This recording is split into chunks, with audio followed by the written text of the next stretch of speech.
Hello friends, तो कैसे हैं आप लोग। आई होप सो कि सब लोग अच्छे होंगे। पैंडमिक में अपना ख्याल रखिए, अपने फैमिली का ख्याल रखिए। कोशिश कीजिए कि कम से कम जितना ज़रूरी हो तभी बाहर निकलें। हाँ, तो सबसे पहले मैं अपने बारे में इंट्रोड्यूस करवाता हूँ। My name is Avinash and I am intern of the era group of organisation. तो मैं सबसे पहले अपने यहाँ पे साइंस पढ़ाऊँगा, जिसका टॉपिक है सेल स्ट्रक्चर एंड फंक्शन, जो कि चैप्टर 8 है क्लास एन का क्लास 8 का।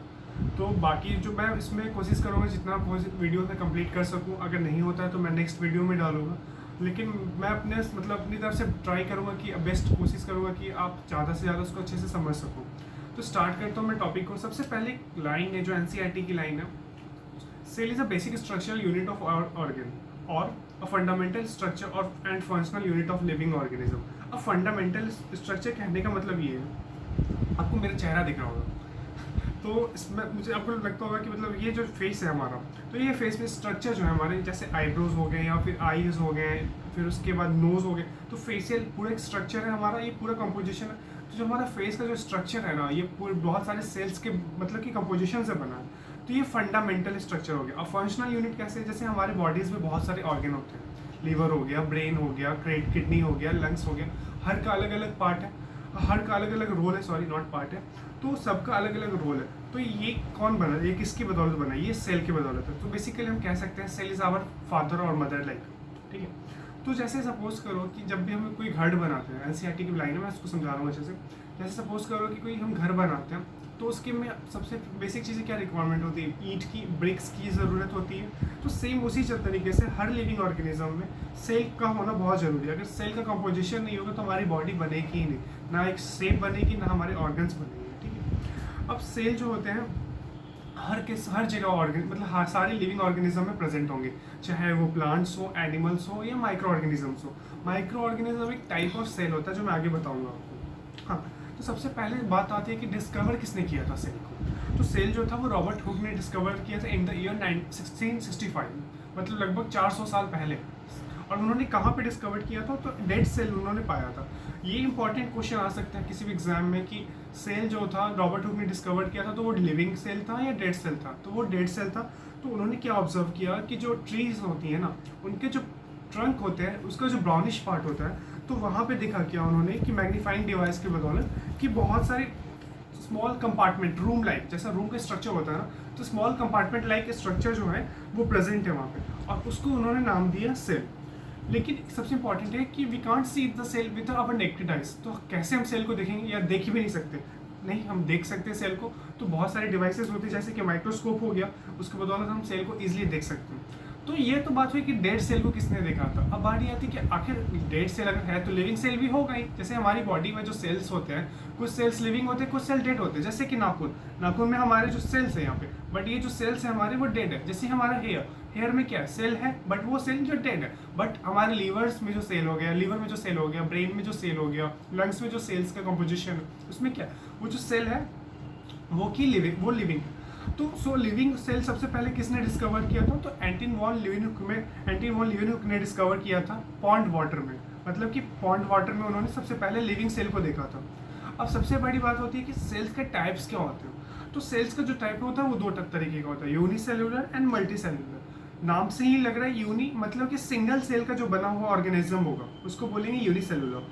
और नेक्स्ट है हमारा मल्टी सेलुलर, जो कि मल्टीपल सेल्स, बहुत सारे सेल्स की बदौलत जो कोई बनता है, जैसे कि हमारे प्लांट्स हो गए, हमारी बॉडीज हो, ह्यूमन बींग्स हो गए, जबकि एनिमल्स हो गए, ठीक है। तो एक डाउट होता है बहुत सारे बच्चों में कि हम शेप के अकॉर्डिंग बोलते हैं ना, साइज के अकॉर्डिंग, कि वो यूनिसेलुलर है, मल्टी सेलुलर। जैसे हम बोलते हैं क्या है कि बैक्टीरिया क्या है, यूनिसेलुलर है, क्यों, क्योंकि छोटा है वो। मल्टी सेलुलर में प्लांट क्या है, बड़ा है। तो ऐसा जो ये मिसकॉन्सेप्ट है इसको दूर करना है।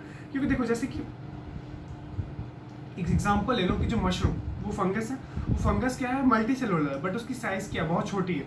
तो हम ऐसा कहना गलत होगा कि जो साइज छोटी होगी वो यूनिसेलुलर और जो साइज बड़ी है वो मल्टी सेलुलर। ये जो मिसकॉन्सेप्ट है ना, इसको अपने ब्रेन से दूर करो, ठीक है। अब नेक्स्ट आता है हमारा यूनिसेलुलर ऑर्गेनिज्म को हम लोग माइक्रो ऑर्गेनिज्म भी कहते हैं, ठीक है। अब एक बात आती है कि अच्छा ये बताओ कि वायरस जो, जैसे अभी मैंने फंगस की बात की, तो वैसे एक बात बताओ, जो वायरस जो है होता है वो लिविंग थिंग होती है या नॉन लिविंग थिंग होता है। बहुत सारे मन में होता है, बहुत सारे लोग बोलते हैं कि वायरस होता है लिविंग थिंग होता है, जैसे कि अभी कोविड का जो वायरस चल रहा है, कोरोना वायरस, वो लिविंग थिंग है। कुछ वायरस होते हैं जो कि नॉन लिविंग थिंग है। बट जो ये वायरस है ना, वो डिपेंड करता है कि किस सिचुएशन में। अगर सपोज करो कि कोई वायरस किसी होस्ट पे आके अटैक करता है, या फिर उसको मतलब कि उसके आके रहता है वहाँ पे, जैसे कि प्लांट हो गई या एनिमल हो गई, तो उसको अफेक्ट किया, तब वो वायरस जो है वो लिविंग थिंग है। लेकिन वही अगर वो वायरस एयर में है या कहीं और प्रेजेंट है, मतलब होस्ट बॉडी मतलब कि जिसके अंदर में नहीं जा रहे, जैसे प्लांट हो गए या एनिमल, तो उस केस में वायरस जो होगा वो लिविंग थिंग होगा अगर होस्ट बॉडी को अफेक्ट किया। अगर होस्ट बॉडी को अफेक्ट नहीं किया तो वायरस जो होता है वो नॉन लिविंग थिंग होता है। ठीक है, नॉन लिविंग होगा। अब नेक्स्ट है हमारा नॉन लिविंग थिंग नहीं, नॉन लिविंग होगा। अब नेक्स्ट है हमारा shape of the cell. Cell का जो है वो शेप कैसा होता है। देखो हमारा जो बॉडी का कंपोजिशन है बिल्कुल अलग होता है। ऐसा तो नहीं है जैसे कि हमारा जो फेशियल स्ट्रक्चर वैसे ही हमारा हाथ कभी राउंड है, नहीं। तो हर बॉडी का कंपोजिशन जो होता है अलग होता है। क्यों? क्योंकि हर सेल का एक स्पेसिफिक रोल होता है। तो ऑब्वियस सी बात है अगर सेल का रोल अलग होगा तो उसके फंक्शंस भी अलग होंगे। अगर उनके फंक्शंस अलग होंगे तो उनका स्ट्रक्चर कैसा होगा, सेम तो होगा नहीं। तो सेल का जो शेप होता है ना वो बहुत ही अलग अलग होता है। और मैं तुमको एक अमीबा की कहानी सुनाता हूँ। तो अमीबा ये है कि एक अमीबा एक यूनिसेलुलर लिविंग ऑर्गेनिज्म है, ठीक है। तो उसका जो शेप है ना वो हर समय स्ट्रक्चर चेंज करते रहता है। तो क्यों वो स्ट्रक्चर चेंज करता है कि एक यूनिसेलुलर ऑर्गेनिज्म होते हुए भी वो अपना खाना खुद बनाता है, खुद खाता है, खुद डाइजेस्ट करता है, खुद एक्सक्रीट करता है। बट ह्यूमन बींग्स जो होते हैं, मल्टी सेलुलर जो होते हैं, वो ऐसा नहीं करते। तो अमीबा में इसमें कौन हेल्प करता है? अमीबा को इसमें हेल्प करता है सीडोपोडिया। सीडोपोडिया कहने का मतलब है सीडो। अब देखो जब भी कोई चीज़ समझनी होती है ना उसके वर्ड्स को तोड़ो। तो मैंने क्या बोला, pseudo plus podia. Pseudo means false और पोडिया मीन्स फिट। तो सीडोपोडिया जो होता है ना वो अमीबा को शेप चेंज करने में हेल्प करता है। तुमको पता है, तुम जान करके मतलब सोचोगे, एनसीईआरटी में एक लाइन लिखी है कि WBC एक ऐसा मल्टी सेलुलर और मतलब कि मल्टी सेलुलर है जो कि शेप जिसका चेंज होता है, बल्कि जबकि हमारा जो मतलब कि सिंगल मल्टी सेलुलर ऑर्गेनिज्म होता है उसमें शेप चेंज होता है। तो सीडोपोडिया यहाँ पे भी हेल्प करता है। तो WBC एक ऐसा सेल होता है पूरे बॉडी में जिसका जो शेप है वो चेंज होता है, और इसको भी कौन हेल्प करता है? सीडोपोडिया। ठीक है, हमारे बॉडी में ट्रिलियंस ऑफ सेल होते हैं। जनरली जो सेल्स होते हैं वो राउंड होते हैं, स्पेरिकल होते हैं, इलोंगेटेड होते हैं, और कुछ सेल्स होते हैं वो पॉइंटेड होते हैं, नोकीले होते हैं दोनों साइड में। ठीक है, अब some cells are like a branch like nerve cell, और सम सेल जो होते हैं वो ब्रांच लाइक होते हैं, जैसे कि नर्व सेल हो गया, न्यूरॉन सेल हो गया, विच हेल्प्स टू कंट्रोल और कोऑर्डिनेट द बॉडी। एक गाना सुना होगा आपने कि जोड़ का झटका हाय जोड़ों से लगा। अगर वो साइंस पढ़े होते ना तो ये चीज़ नहीं समझ में आती।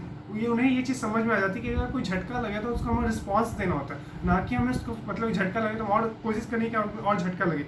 ये चीज़ें नहीं करनी है। देखो साइंस को समझना है ना तो प्रैक्टिकली सोचो। साइंस कोई थ्योरी नहीं है, कोई हिस्ट्री नहीं है कि तुम इसे रट लिए और समझ लिए।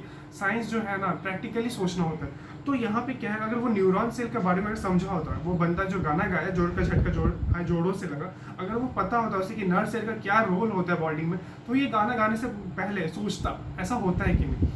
अब नेक्स्ट है हमारा सेल्स का कंपोनेंट क्या होता है। तो सेल्स के जो कंपोनेंट होते हैं ना वो मेम्ब्रेन से इंक्लोज होते हैं, और यही मेम्ब्रेन प्लांट एंड एनिमल को जो है शेल का शेप देता है। अब सेल को प्रोटेक्शन कौन करता है? सेल वॉल प्रोटेक्शन करता है। तो cell wall is an additional covering. Suppose करो कि मान लो कि ये कोई सेल है, ठीक है, ये कोई सेल है, जैसे सपोज करो ये हमारे हैंड में सेल है, तो इसका एक्सटर्नल जिसको प्रोटेक्ट कर रहा है ना, जैसे कि मकान को प्रोटेक्ट कौन करता है? दीवार प्रोटेक्ट करता है, तो वॉल प्रोटेक्ट। तो सेम इसी तरीके से अगर कोई सेल को जो प्रोटेक्ट करता है उसको बोलते हैं हम लोग सेल वॉल।